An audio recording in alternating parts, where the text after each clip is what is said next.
नमस्कार दोस्तों, मैं सुनील भरतवंशी आप सभी का स्वागत है एनसीईआरटी मस्ती में। जैसा कि दोस्तों आप लोग जानते हैं कि ancient and medieval Indian political thought syllabus की बात हम कर चुके हैं। आज हमको पढ़ना है यूनिट 1। कौन सा यूनिट पढ़ना है? यूनिट 1 आज हमको पढ़ना है।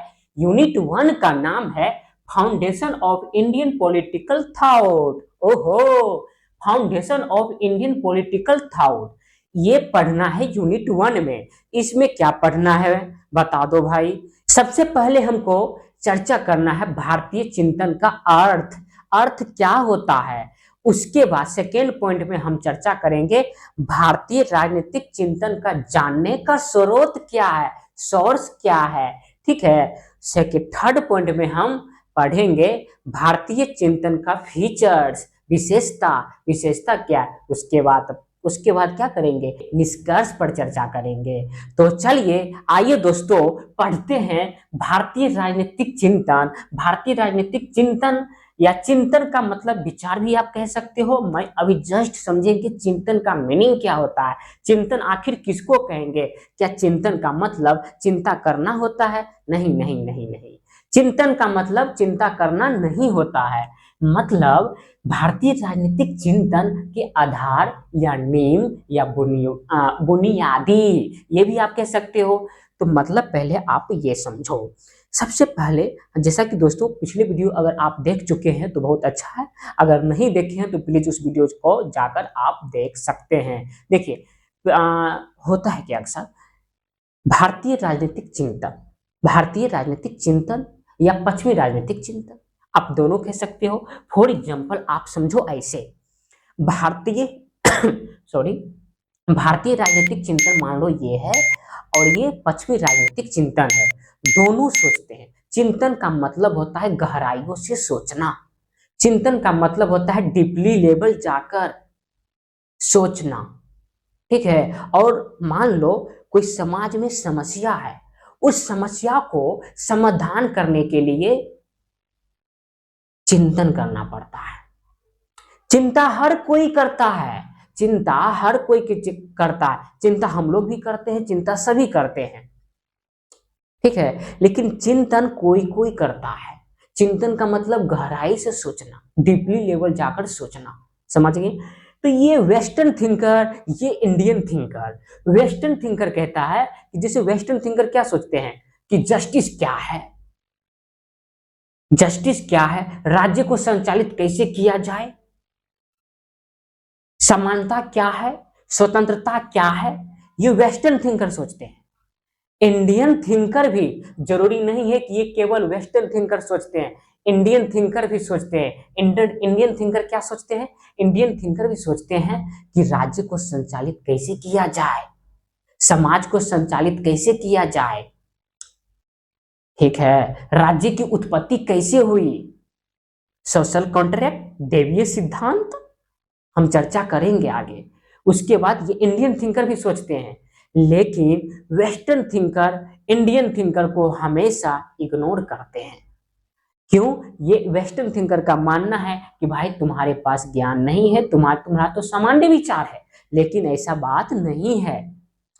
इंडियन थिंकर भी अपने जगह पर सही थे उस समय, एरिस्टोटल के समय में कौटिल्य। अब एरिस्टोटल को देखो आदर्शवादी, प्लेटो को देखो आदर्शवादी, आइडलिज्म। और इस कौटिल्य जी को देखिए आप, जिसको आप चाणक्य विष्णुगुप्त भी कहते हो, ये है रियलिज्म, व्यवहारिक, जिसको आप कहते हैं यथार्थवादी। ठीक है। यथार्थवादी भी है कौटिल्य। सप्तांग थ्योरी जब हम बताएंगे उसमें चर्चा करेंगे बहुत डिटेल से। आज हमको पढ़ना है यूनिट 1 केवल। तो यूनिट 1 पर है, आप लोग नोट्स बनाना स्टार्ट कीजिए। हाँ, ये आपको अगर चाहिए नोट्स, आप अगर नोट्स अभी नहीं बना रहे हो तो अगर आपको व्हाट्सएप नंबर ये चल रहा है, इस पर आप मुझे फॉलो कर सकते हो, मैसेज कर सकते हो कि मुझे नोट्स चाहिए जो आपने पढ़ाया। ठीक है। तो ये हम देखिए foundation of Indian political thought, इसका मतलब समझ गए। अब इसका मतलब पहले समझिए, भारतीय राजनीतिक चिंतन का अर्थ क्या होता है। भारतीय राजनीतिक चिंतन का अर्थ क्या होता है। तो राज्य को कैसे चलना चाहिए, राज्य को, स्टेट को कैसे चलना चाहिए। एक बात मैं अभी से मैं आप लोगों को बता दूं कि जितने भी थिंकर आते हैं चाहिए शब्द का ज्यादा इस्तेमाल करते हैं। ये चाहिए, ये चाहिए, ये चाहिए, ढीमका ढीमका ढीमका, मतलब क्या चाहिए शब्द का ज्यादा इस्तेमाल करते हैं थिंकर। प्रेजेंट में, वर्तमान में क्या है इस पर चिंता बहुत कम, चाहिए शब्द का इस्तेमाल ज्यादा। फ्यूचर में क्या होना चाहिए, ठीक है, इमेजिन की दुनिया। लेकिन कौटिल्य को जब आप देखेंगे तो ये चाहिए शब्द का इस्तेमाल नहीं करते, क्या है प्रेजेंट में इसकी बात करती है। जब आप प्लेटो को पढ़ोगे तो प्लेटो क्या कहता है कि एक राजा के पास, राजा कैसा होना चाहिए, जिसके पास कोई वंश ना हो, जिसके पास कोई परिवार ना हो, जिसका कोई संपत्ति ना हो, वह राजा बनना, वह उसको राजा बना देना चाहिए। क्या रियलिटी में ऐसा होता है क्या? नहीं, ये इमेजिन की दुनिया है। यह क्या दुनिया है? इमेजिन, काल्पनिक दुनिया है। हाँ, जरूरी नहीं है कि केवल काल्पनिक ही, हम व्यवहारिक में यथार्थवादी में भी इसको ला सकते हैं, बट ज्यादातर नहीं होता है। तो हम क्या बोल रहे हैं दोस्तों, राज्य को कैसे चलना चाहिए, चाहिए समाज को कैसे संचालित संचालित करना चाहिए, बस यही मीनिंग है। सबका थिंक अपना अपना राजनीतिक विचार होते हैं, चाहे वो इंडियन थिंकर हो चाहे वो वेस्टर्न थिंकर हो, सबके अपने अपने राजनीतिक विचार होते हैं। चाहे वो वेस्टर्न थिंकर हो चाहे वो इंडियन थिंकर हो, सभी के पास अपने अपने राजनीतिक विचार होते हैं, ठीक है।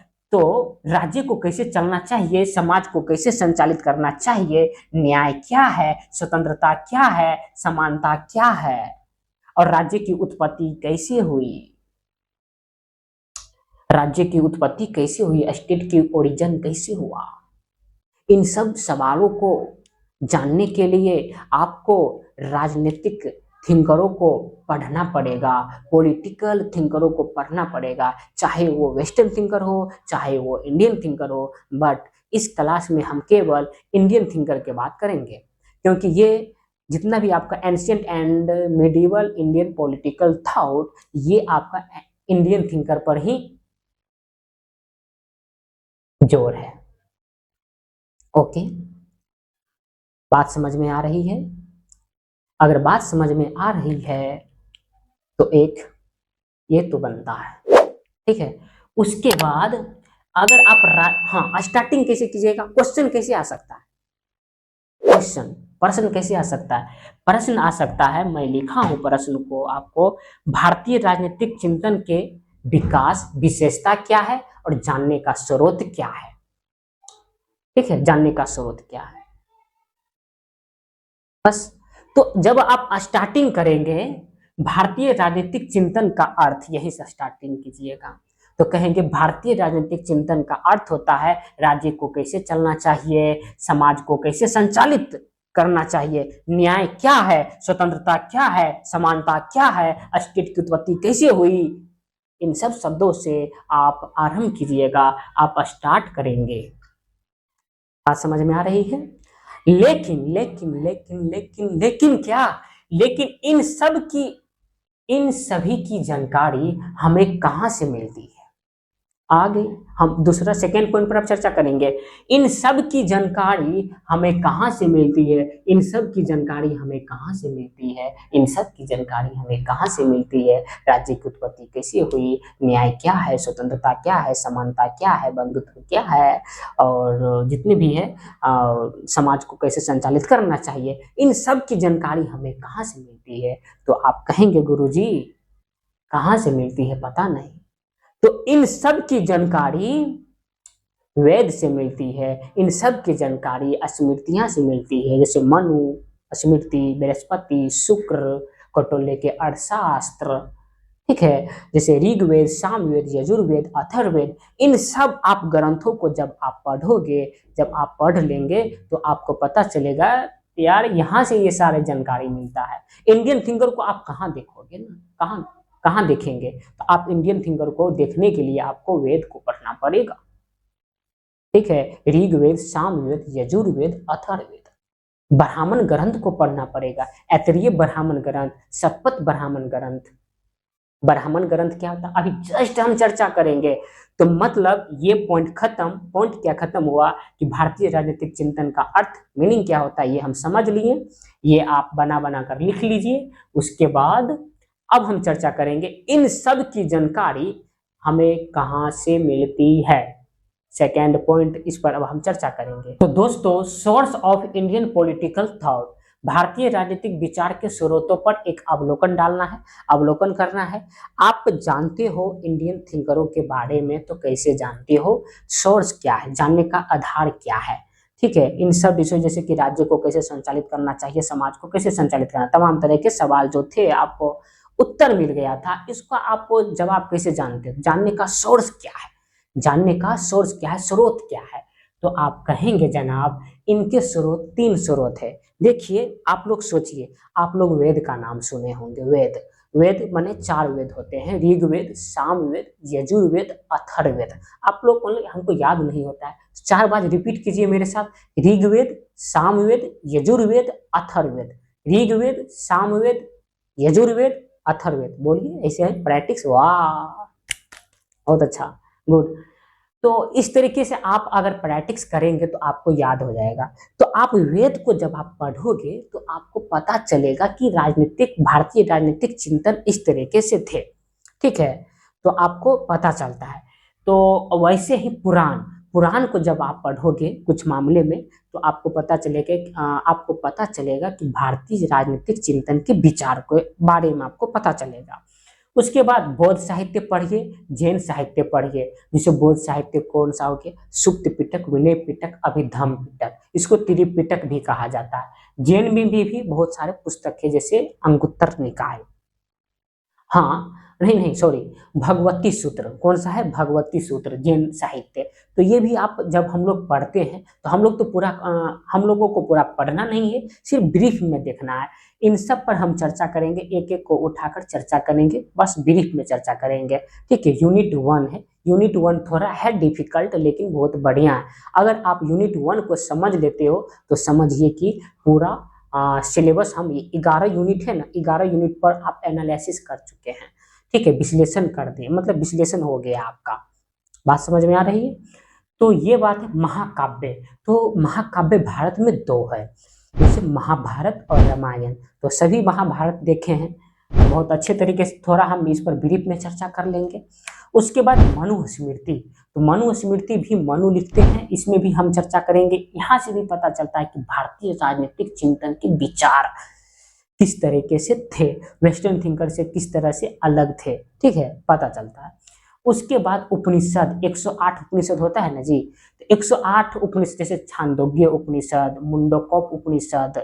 ठीक है, तो इन सब उपनिषद के बारे में हम तो ब्रीफ में चर्चा करेंगे, ज्यादा डिटेल से चर्चा नहीं करेंगे। जैसे फॉर एग्जाम्पल आश्रम व्यवस्था, आप नाम सुने होंगे, 4 आश्रम व्यवस्था। पहले क्या होता है, ब्रह्मचारी। उसके बाद ब्रह्मचारी के बाद होता है गिरी आश्रम, गिरी आश्रम के बाद होता है वानप्रस्थ, वानप्रस्थ के बाद होता है सन्यासी। तो ये छांदोग्य उपनिषद में चर्चा की गई है 4 आश्रम की। ये भी चर्चा करेंगे मोटे तौर पर हम लोग। तो ब्राह्मण ग्रंथ भी देखेंगे। तो आप कहेंगे ब्राह्मण ग्रंथ क्या है, तो ब्राह्मण ग्रंथ के मतलब आप ऐसे समझो, ऋग्वेद, सामवेद, यजुर्वेद, अथर्ववेद, ये 4 वेद है। ये पहले शुरुआत में, स्टार्टिंग में पद के रूप में थे। किसके रूप में थे, पद के रूप में। पद माने श्लोक बाय श्लोक के रूप में थे। उसको थोड़ा मतलब कि संस्कृत में। लेकिन एक होता है पद, एक होता है गद। तो गद में कहानी वाय से, मतलब कहानी के तरीके से लिखा हुआ रहता है, लेकिन पद में ऐसा नहीं होता है। तो पद में, तो जितने 4 वेद है ये पद में लिखा हुआ था, लेकिन ब्राह्मण ग्रंथ ने इनको गद्य के रूप में अनुवाद कर दिए, इसलिए इसको कहते हैं ब्राह्मण ग्रंथ। जैसे ऐतरेय ब्राह्मण ग्रंथ, जैसे शतपथ ब्राह्मण ग्रंथ। बस हम चर्चा करेंगे, बस ब्रीफ में चर्चा करेंगे। उसके बाद कौटिल्य के अर्थशास्त्र, चाणक्य के अर्थशास्त्र की भी हम चर्चा करेंगे। अर्थशास्त्र का मतलब इकोनॉमिक्स नहीं, उस समय में अर्थशास्त्र का मतलब था कि भारत में सामाजिक व्यवस्था, राजनीतिक व्यवस्था, सांस्कृतिक व्यवस्था के को अर्थशास्त्र में दिखलाया गया है कि किस तरीके से 300 ईसा पूर्व में 200 ईसा पूर्व में भारत की सामाजिक राजनीतिक आर्थिक व्यवस्था थी। ठीक है, ये तो हुआ दोस्तों भारतीय साहित्य स्रोत, ये हुआ भारतीय साहित्य स्रोत। आपका जानने का जो स्रोत है ये भारतीय साहित्य स्रोत है। ओके, उसके बाद होता है विदेशी साहित्य स्रोत। विदेशी साहित्य स्रोत, विदेशी साहित्य स्रोत में फॉर एग्जाम्पल अभी भी इंडिया में बहुत सारे लोग आते हैं घूमने के लिए, टहलने के लिए, डायरी के रूप में कुछ पुस्तकें लेकर आते हैं, कुछ लिखते हैं इंडिया के बारे में, जो सर्वे करने के लिए जाते हैं। तो हम लोग डीयू के छात्र हैं, डीयू में भी बहुत सारे स्टूडेंटों को सर्वे करने के लिए कहीं कहीं दूर दराज में इलाके में भेज देते हैं सर्वे करने के लिए। बात समझ में आ रही है? उसी तरीके से विदेशी साहित्य स्रोत में बहुत सारे विद्वानों ने भारत में आकर सर्वे किए। ठीक है, जैसे आप नाम सुने होंगे मेगास्थनीज का, आप नाम सुने होंगे मेगास्थनी, चंद्रगुप्त मौर्य के दरबार में आते हैं और चंद्रगुप्त मौर्य के पूरे मगध महाजनपद जो 16 महाजनपद में सबसे शक्तिशाली है मगध महाजनपद। मगध महाजनपद को पूरे विवरण देते हैं, सामाजिक आर्थिक राजनीतिक व्यवस्था, सांस्कृतिक व्यवस्था, धार्मिक स्थिति पूरे अच्छे तरीके से द इंडिका पुस्तक में लिखते हैं। कौन सी पुस्तक में लिखते हैं? द इंडिका पुस्तक में बहुत अच्छे तरीके से लिख देते हैं। तो ये जानकारी हमें कहाँ से मिल रही है? ये जानकारी हमें कहाँ से मिल रही है? राजनीतिक चिंतन की विचार की ये जानकारी हमें कहाँ से मिलती है? तो द इंडिका से मिल रही है। जो जिन्होंने द इंडिका को किसने लिखा? तो मेगास्थनीज ने लिखे। तो इस तरीके से आप चार्ट बना दीजिएगा एग्जाम में, जो आपका पेपर में आएगा ना, कि भारतीय राजनीतिक चिंतन का जानने का स्रोतों पर अवलोकन कीजिए।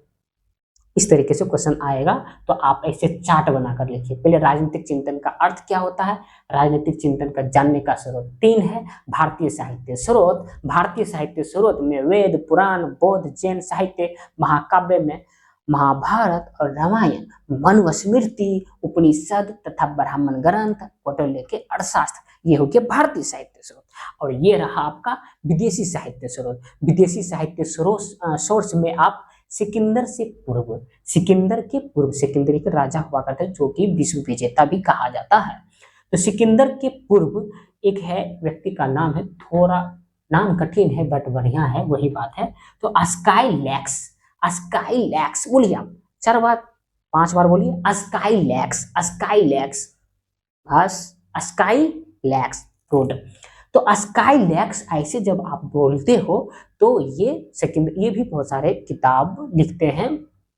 ठीक है, खैर हमको नहीं जानना है, उतना डिटेल से नहीं जानना, हमको चर्चा करना है भारतीय साहित्य स्रोत पर। क्योंकि इस क्या कहते हो भाई, ये जो ancient and medieval Indian political thought, इसमें केवल इंडियन पॉलिटिकल थॉट पर ही चर्चा करना है हमको। ठीक है, ना कि विदेशी पर चर्चा करना है।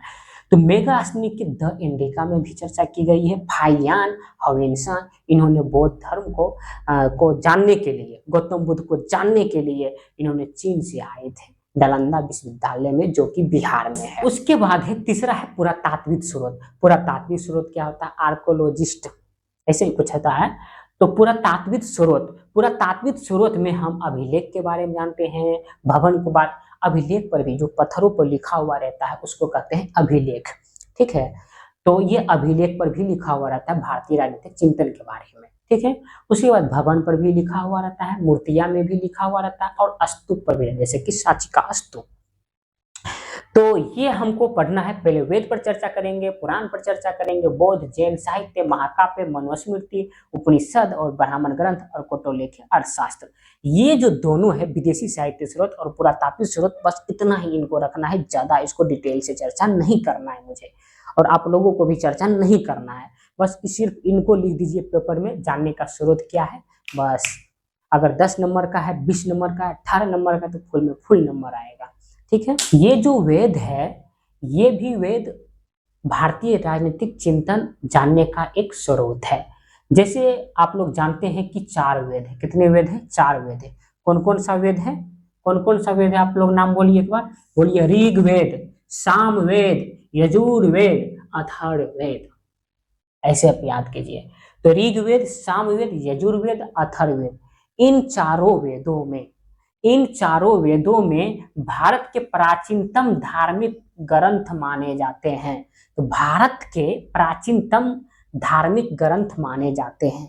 क्या मतलब, क्या निकल रहा है पता नहीं। मोटे तौर पर आप लोग ऐसे समझिए, 4 वेद है, ऋग्वेद, सामवेद, यजुर्वेद, अथर्ववेद। ये जो 4 वेद है, इन चारों वेदों को जब आप ब्रीफ मोटे तौर पर अगर आप लोग पढ़ते हैं तो सामाजिक स्थिति, राजनीतिक स्थिति, धार्मिक स्थिति, सांस्कृतिक स्थिति आपको पता चलता है। तो अगर इन सब धार्मिक, सामाजिक, आर्थिक, राजनीतिक स्थिति आपको पता चल गया तो आप कहीं ना कहीं सोचेंगे कि भारतीय राजनीतिक चिंतन का विचार इस तरीके से होंगे, इस तरीके से होंगे। क्या बात समझ में आ रही है, हम क्या समझा रहा हूँ? मैं ये कह रहा हूँ कि इन चारों वेदों को जब आप पढ़ोगे इतिहास के तौर पर, इतिहास के दृष्टिकोण से, तो आपको पता चलेगा कि सामाजिक, देखिए 4 वेद है, इन चारों वेदों को 2 भागों में बांटा गया है, ऋग्वेदिक काल, उत्तर वैदिक काल। अब ऋग्वेदिक काल का टाइम पीरियड देखिए, 1500 ईसा पूर्व से लेकर 1000 बीसी तक, 1500 ईसा पूर्व से 1500 बीसी से लेकर 1000 बीसी तक। अब इसमें ऋग्वेद केवल आते हैं, ऋग्वेद, केवल ऋग्वेद। अब ऋग्वेद आते हैं, इनमें सामाजिक स्थिति, राजनीतिक स्थिति और धार्मिक स्थिति बिल्कुल उत्तर वैदिक काल में जब जैसे आप एंट्री लेंगे तो यहाँ पर बदल जाएगा। तो उत्तर वैदिक काल का टाइम पीरियड है 1000 बीसी से लेकर 600 बीसी तक। यहाँ पर सामाजिक, यहाँ पर सामाजिक बिल्कुल अलग, यहाँ पर धार्मिक, यहाँ पर धार्मिक बिल्कुल अलग, यहाँ पर राजनीतिक स्थिति दोनों में बहुत जमीन और आसमान की फर्क हो जाती है भाई। बात समझ में आ रही है? तो हम ये बता रहे हैं कि इन ग्रंथों में जब आप पढ़ोगे तो राज्य नाम का कॉन्सेप्ट कैसे आया, स्टेट नाम का कॉन्सेप्ट कैसे आया, ये भी बताते हैं। शासन की उत्पत्ति कैसे हुई, राज्य की उत्पत्ति कैसे हुई। उसके बाद शासन के स्वरूप क्या है, शासन के स्वरूप क्या है, आखिर शासन कैसे किया जाए, शासन किस तरीके से करेंगे। इन वेदों को जब आप पढ़ोगे तो भारतीय राजनीतिक चिंतन के बारे में आपको पता चलेंगे। उसके बाद है राजा और प्रजा के परस्पर संबंध कैसा था। मतलब कि ऐसे समझो, आगे वर्तमान में प्रधानमंत्री श्री नरेंद्र मोदी है। अब श्री नरेंद्र मोदी और प्रजा के बीच में किस तरह संबंध है, आप ऐसे देखो, ठीक है। तो उसी तरीके से अगर आप वेद के बारे में स्टडी करते हो तो आपको पता चलेगा कि राजा और प्रजा के बीच में किस तरह संबंध था, अच्छा था कि बुरा था, पता चलेगा, ठीक है। तो ये है, तो मोटे तौर पर हम लिख चुके हैं सामाजिक स्थिति, आर्थिक स्थिति, राजनीतिक स्थिति और धार्मिक स्थिति आपको पता चलता है इन चारों वेदों को पढ़ने के बाद। तो आप इस तरीके से लिख सकते हैं जानने का सोर्स में। ओके, अब हम चर्चा करेंगे ब्राह्मण ग्रंथ। तो आइए दोस्तों, अब जानते हैं ब्राह्मण ग्रंथ, उपनिषद और पुराण, ये तीनों को उठाकर अब हम चर्चा करेंगे, ठीक है। भारतीय राजनीतिक चिंतन का जानने का स्रोत में, भारतीय साहित्य स्रोत में। देखिए, ब्राह्मण ग्रंथ हम पहले ही आपको बता चुके हैं कि ब्राह्मण ग्रंथ किसको बोलेंगे, कि वही 4 वेद को, ऋग्वेद, सामवेद, यजुर्वेद, अथर्ववेद को पद के रूप में जो था उसको गद के रूप में कन्वर्ट किया, बस इसी को हम कहेंगे ब्राह्मण ग्रंथ। ब्राह्मण ग्रंथ कोई नया ग्रंथ है नहीं, वेद को हम कहते हैं, कह सकते हैं 2 कॉपी है। उसके बाद देखिए, वैदिक मंत्रों को पद से गद के रूप में प्रस्तुत की गई है, वही बात जो हम बताएं। उसके बाद देखिए, अंततः वेदों की तरह ब्राह्मण ग्रंथों में भी राजनीतिक चिंतन के कुछ संकेत मिलते हैं। बात खत्म। मतलब कि राजनीतिक चिंतन के कुछ संकेत मिलते हैं ब्राह्मण ग्रंथ में भी, जैसे शतपथ ब्राह्मण ग्रंथ। हाँ, ये 2 ग्रंथ है ब्राह्मण ग्रंथ, इसको आप याद कर लीजिए, शतपथ ब्राह्मण ग्रंथ और ऐतरेय ब्राह्मण ग्रंथ। बोलिए, शतपथ ब्राह्मण ग्रंथ, शतपथ ब्राह्मण ग्रंथ, शतपथ ब्राह्मण ग्रंथ। आप लोग 2 बार 3 बार जरूर बोलिए इसको, तब आपको याद हो सकता है, अन्यथा कभी नहीं होगा। ऐतरेय ब्राह्मण ग्रंथ, ऐतरेय ब्राह्मण ग्रंथ, ऐतरेय ब्राह्मण ग्रंथ, आप इस तरीके से याद कर सकते हैं, ठीक है। थोड़ा दोस्तों सपोर्ट कीजिए और लाइक कीजिए और दोस्तों के साथ थोड़ा शेयर कीजिए वीडियो, तभी हमको कुछ मजा आएगा। अन्यथा दोस्तों, आप लोग अभी जानते हैं कि टाइम अभी कितना हुआ है, 12:30 हो गया है, 12:30, 27 हुआ है, 3 मिनट बाकी है। तो आप लोगों के लिए मेहनत कर रहा हूँ, इसलिए इस वीडियो को शेयर कीजिए, अपने दोस्तों के साथ सब्सक्राइब करवाइए, बहुत छोटा परिवार है, ठीक है, तभी कुछ अपना लोग को कुछ मजा आएगा। उसके बाद उपनिषद, तो उपनिषद 108 है। 108 उपनिषद में आप देखिए, इसमें साधारणतः आध्यात्मिक ज्ञान पर विस्तृत भंडार निहित है। मतलब कि आप लोग कह सकते हैं मोटे तौर पर उपनिषद में भी राजनीतिक चिंतन के संकेत भी मिल जाते हैं। तो देखिए आध्यात्मिक, आप बात समझिए, आध्यात्मिक हमारा जो भारत का इतिहास रहा, ये विशेषता में भी हम रखेंगे। हमारा जो भारत का जो इतिहास है आध्यात्मिक पर जोर है। आध्यात्मिक माने हु एम आई, मैं कौन हूं, मन क्या है, मन के मते न चलिए, मन के मते अनेक, मन पर जो सवार है वही कोई साधु कोई एक, कबीरदास के दोहे हैं। तो जितने भी यहाँ थिंकर आते हैं सभी आध्यात्मिक पर ज्यादा जोर देते हैं, जबकि आप वेस्टर्न थिंकर को आप देखोगे तो ये आध्यात्मिक पर नहीं भौतिकवाद पर ये जोर देते हैं। भौतिकवाद, भौतिकवाद माने कि घर मकान कपड़े इस सारी चीज पर ये वेस्टर्न कह सकते हो वेस्टर्न सिविलाइजेशन थोड़ा ज्यादा झुकाव है भौतिकवादी पर। लेकिन हाँ इन्होंने भी प्रगति की और आध्यात्मिक पर जोर दिया गया, जैसे सुकरात प्लेटो को भी आप कह सकते हो फॉर एग्जाम्पल में।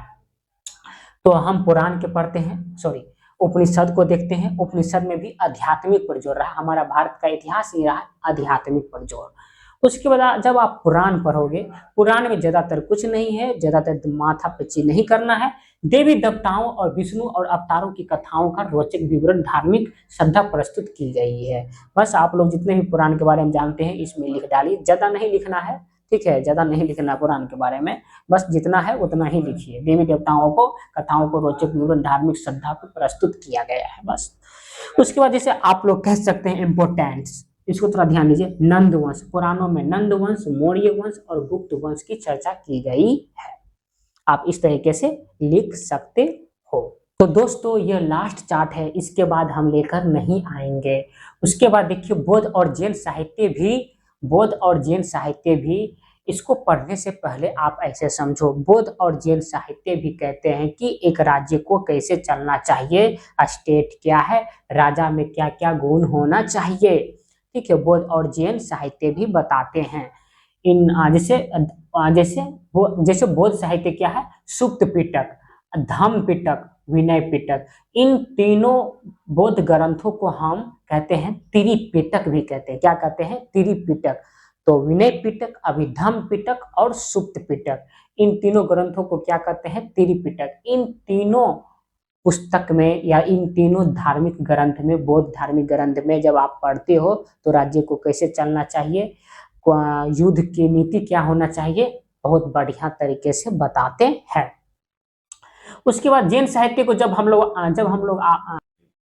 उसके बाद जब हम लोग जैन साहित्य को देखते हैं तो जैसे आचार्य हेमचंद्र के एक पुस्तक है जिसका नाम है परिशिष्ट पर्व। तो इसको भी पढ़िए, इसमें भी शासन व्यवस्था चलाने के लिए एक राजा क्या होना चाहिए बहुत अच्छे तरीके से बताते हैं। उसके बाद तो महाकाव्य, कौन नहीं जानता है, इंडिया में रहकर कौन नहीं जानता है महाकाव्य के बारे में। महाकाव्य मतलब महाकाव्य मुख्यतः दो है, एक रामायण और दूसरा महाभारत।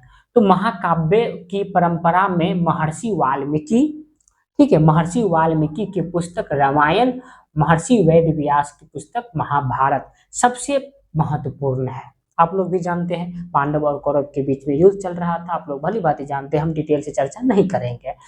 युद्ध के नियमों का जैसे कि महाभारत और रामायण में जब आप पढ़ेंगे तो मोटे तौर पर तो यहाँ से पता चलता है युद्ध के नियम क्या होंगे, युद्ध के नियम क्या होंगे। जैसे बौद्ध साहित्य, जैन साहित्य भी बताते हैं युद्ध के नियम क्या होंगे और राजा का धर्म क्या है, राजा का धर्म क्या है बताते हैं। रामायण और महाभारत बौद्ध और जैन साहित्य भी बताते हैं।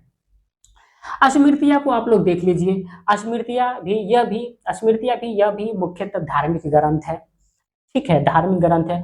मनुस्मृति सबसे बहुत फेमस मनुस्मृति माना जाता है, सबसे बड़ा है, लॉन्ग है। और इसके अलावा अन्य स्मृतियां भी है, जैसे विष्णु स्मृतियां भी है, नारद स्मृति है, याज्ञवल्क्य स्मृति है, बृहस्पति स्मृति इत्यादि।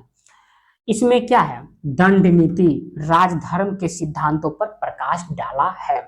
ठीक है, दंड नीति क्या है, दंड क्या होना चाहिए, राजा का धर्म क्या होना चाहिए, स्मृतियां में भी, बौद्ध साहित्य में भी, जैन साहित्य में भी, रामायण में भी, महाभारत में भी अपने अपने जगह अपने अपने सिचुएशन के हिसाब से सब बताते हैं। खटोले के अर्थशास्त्र में भी बताते हैं, जो कि आपको हम नेक्स्ट यूनिट में हम चर्चा करेंगे बहुत अच्छे तरीके से।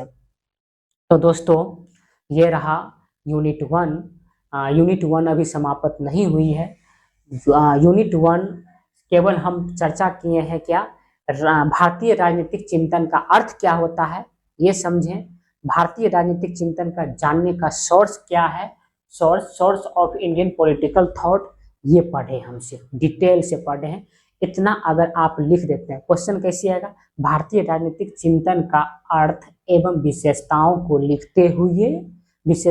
लिखते हुए और क्या लिखेंगे, जानने का स्रोत क्या है। इस तरीके से क्वेश्चन आपका पेपर में आ सकता है। ठीक है, तो आप लोग इस तरीके से स्टार्टिंग कर सकते हैं। इसके बाद नेक्स्ट वीडियो में हम लेकर आएंगे यूनिट 1 के पार्ट 2। उसमें हम चर्चा करेंगे भारतीय राजनीतिक चिंतन की विशेषता क्या है, जैसे आध्यात्मिक पर जोर दिया गया है, राजा और प्रजा के बीच में कैसा संबंध है, इस पर हम चर्चा करेंगे, बहुत डिटेल से चर्चा करेंगे। तो सोने का टाइम भी हो गया, तो ये हम रात की क्लास ले रहे हैं। टाइम कितना, तो उस समय में टाइम हो रहा था, बहुत टाइम हो गया यार, वाह 1 बजने वाला है। और सभी को गुड नाइट, शुभ रात्रि, जय हिंद दोस्तों।